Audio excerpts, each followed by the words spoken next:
कोई शक्ति इस पदयात्रा को नहीं रोक सकती, क्योंकि ये पदयात्रा हिंदुस्तान की आवाज है। 2022 की भारत जोड़ो यात्रा से कांग्रेस के लीडर राहुल गांधी जी का लोगों को एक नया रूप देखने को मिला। उसके बाद 2023 में राहुल गांधी जी ने फिर से एक बार भारत जोड़ो यात्रा की,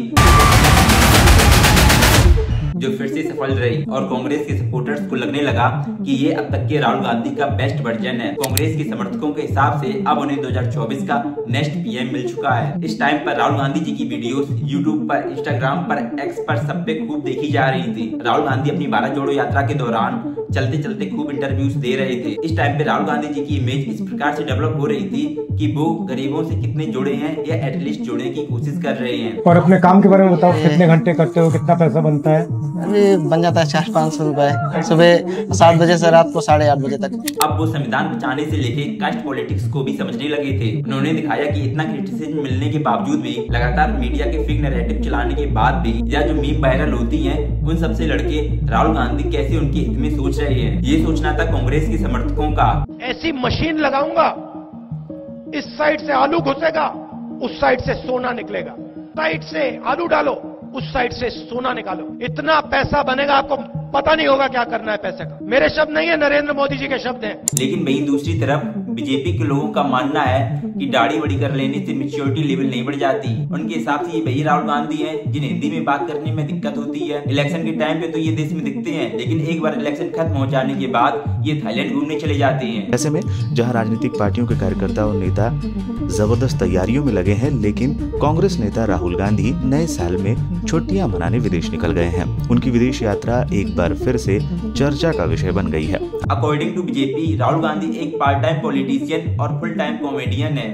आपके लिए मैं पप्पू हूँ, आपके लिए मैं अलग अलग गाली दे सकते हो। ये अपनी स्पीच में बड़े बड़े बातें करते चले जाते हैं जो ग्राउंड लेवल पर कभी पूरे नहीं किए जा सकते। और सबसे बड़ा एलिगेशन जो राहुल गांधी जी को फेस करना पड़ता है कि वो कास्ट सेंसस की बात इसलिए करते हैं जिससे कि हिंदू कम्युनिटी जातियों में बढ़ जाए। बीजेपी का मानना है कि वो कभी मुस्लिम कास्ट सेंसस पर इतना जोर नहीं देंगे। लेकिन दोस्तों, मैं यहाँ पे बता दूं कि दोनों ही पार्टी अपनी अपनी पॉलिटिक्स खेलती हैं। जहाँ कांग्रेस को जाति जनगणना से ये फायदा होगा कि 2014 और 2019 में ओबीसी ने कांग्रेस को कम वोट दिए थे। मींस पिछले कई साल से ओबीसी वोटर्स कांग्रेस के खिलाफ दिखाया है। जो राहुल गांधी कास्ट सेंसस करा के ओबीसी वोटर्स को अपनी साइड करना चाहते हैं। वहीं अगर कास्ट सेंसस हो जाता है तो बीजेपी का प्राइमरी वोटर्स हिंदू है, और अगर वही टूट जाएगा तो फ्यूचर में बीजेपी को दिक्कत होगी, क्योंकि मुस्लिम वोटर्स बीजेपी के लगभग खिलाफ जाता है। तो यहाँ पर दोनों ही पार्टी अपने अपने फायदे की बात करती हैं। जहाँ कांग्रेस ने 2024 की लोकसभा इलेक्शन में कई नैरेटिव चलाए, जिससे कांग्रेस को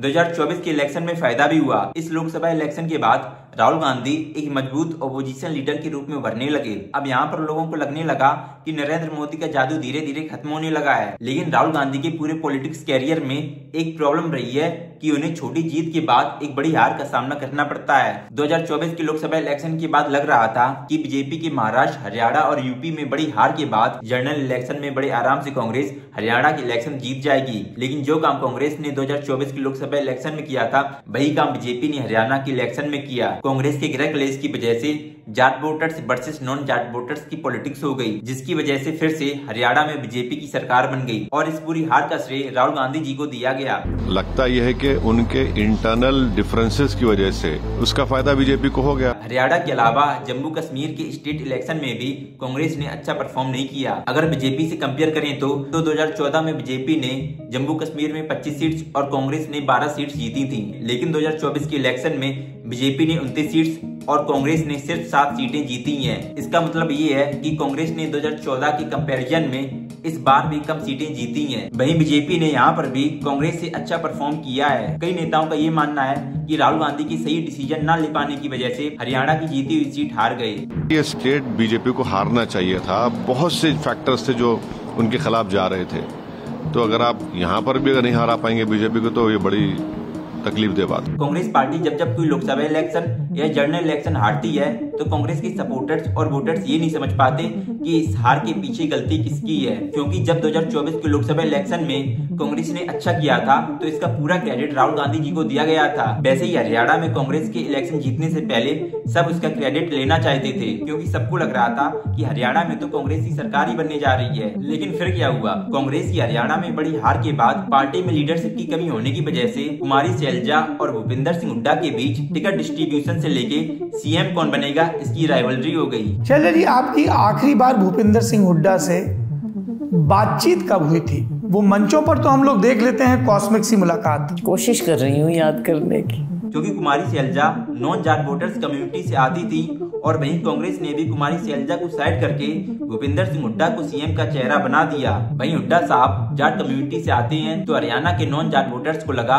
कि उनकी कम्युनिटी को कांग्रेस की तरफ से दबाया जा रहा है और इसका पूरा फायदा बीजेपी ने उठाया, जिसकी वजह से एक ऐसी सीट जिस पर बीजेपी का हारना निश्चित था, लेकिन कांग्रेस की आंतरिक फूट की वजह से बीजेपी बहुत अच्छे वोटों से हरियाणा में जीत गई। क्या दोस्तों यहाँ पर राहुल गांधी जी की लीडरशिप में कमी देखने को मिली? ऑब्वियसली बिल्कुल देखने को मिली। कांग्रेस के प्रेसिडेंट तो मल्लिकार्जुन खड़गे हैं, लेकिन कांग्रेस ने अपना फेस राहुल गांधी को बनाया। लेकिन राहुल गांधी हर बार की तरह अपने नेताओं को समझाने में नाकाम रहे, जिसकी वजह से कुमारी सैलजा और हुड्डा साहब के बीच मतभेद बढ़ने लगे। कितने बड़े बड़े नेता जो पहले कांग्रेस पार्टी में शामिल थे, लेकिन उन्हें सही अपॉर्चुनिटी न मिलने की वजह से वो किसी न किसी पार्टी में शामिल हो गए, जिसकी वजह से राहुल गांधी पर एक आरोप लगाया जाता है कि उन्हें बहुत ज्यादा मौके मिलने की वजह से कांग्रेस पार्टी के और नेताओं को बहुत ज्यादा मौके नहीं मिल पाए। लेकिन फिर भी जैसे तैसे कांग्रेस पार्टी में एक आध नेता का कद बढ़ने लगे तो सोनिया गांधी उसे हटाने की पूरी कोशिश करती हैं, जिसकी वजह से कांग्रेस पार्टी में मल्टीपल फेमस चेहरे नहीं हैं। लेकिन वहीं बीजेपी में हम लोग कई नेताओं के चेहरे आमतौर पर जानते हैं। अमित शाह, योगी आदित्यनाथ, नितिन गडकरी, शिवराज सिंह चौहान, संबित पात्रा और पीयूष गोयल जैसे नेताओं को हम लोग अच्छे से जानते हैं। लेकिन वहीं अगर कांग्रेस की बात करें तो 4 से 5 नेताओं के अलावा हम उनके फेस से उन्हें नहीं जान पाते, जिसका आज मुझे सबसे बड़ा एग्जाम्पल लगता है सचिन पायलट का, जिनका कद कांग्रेस में और बड़ा हो सकता था और बड़े नेता बन सकते थे, लेकिन कांग्रेस में इन्हें इतना ज्यादा रिकग्नाइजेशन नहीं मिला जितने के ये हकदार हैं। और इसी वजह से कांग्रेस के लीडर्स को अच्छे स्तर पर रिकग्नाइजेशन ना मिलने की वजह से वो कांग्रेस में बहुत ज्यादा कुछ कर नहीं पाते और लास्ट में पार्टी छोड़ देते हैं, जिसकी वजह से कांग्रेस को ही नुकसान होता है। 2024 के लोकसभा इलेक्शंस के बाद राहुल गांधी जी ने भी दिखाया कि उनके अंदर भी गट्स हैं, जहां इनके खिलाफ इतनी ज्यादा नेगेटिव पीआर, ट्रोलिंग से लेके इनके बयानों को तोड़ मरोड़ कर दिखाया जाता है, लेकिन फिर भी राहुल गांधी लगातार कमबैक करने की कोशिश कर रहे हैं, जो कि एक अच्छे लीडर्स की निशानी है। राहुल गांधी हो, सोनिया गांधी हो या कांग्रेस का कोई भी सीनियर लीडर हो, उन्हें अपनी गलतियों को समझना होगा, नहीं तो लगातार इतनी हार की वजह वो कभी नहीं समझ पाएंगे, जिसकी वजह से आप जिस कम्युनिटी को टारगेट कर रहे हो उसका भी ट्रस्ट धीरे धीरे ब्रेक हो सकता है। और कांग्रेस को ये भी समझना पड़ेगा कि सिर्फ राहुल गांधी कांग्रेस को नहीं जिता सकते। अगर कांग्रेस को जीतना है तो ये जो परिवारवाद है इसे छोड़कर यूथ लीडर्स को अपनाना होगा और इन्हें अपने साथ आगे बढ़ने का चांस देना होगा, क्योंकि राहुल गांधी अकेले ना तो कांग्रेस को जिता सकते हैं और ना ही देश को एक अच्छा ओपोजिशन दे सकते हैं।